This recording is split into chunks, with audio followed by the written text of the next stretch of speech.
জনাব মির্জা ফখরুল ইসলাম আলমগীর পেয়েছেন 255 ভোট 255। মির্জা ফখরুল ইসলাম আলমগীর 255 ভোটে রাষ্ট্রপতি নির্বাচনে লড়ছে। তারপর আমাকে একটা গোলাপ দিল, গাছ দিল না গোলাপ ফুল দিল।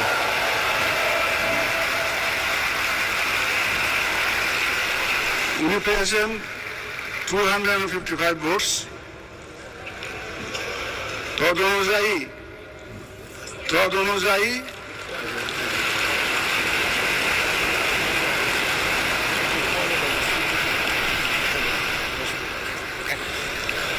অনুযায়ী আমি ঘোষণা করছি যে জনাব মির্জা ফখরুল ইসলাম আলমগীর, পিতা মির্জা রুহুল আমিন, ঠিকানা গ্রাম কালীবাড়ি, ডাকঘর ঠাকুরগাঁও 5100,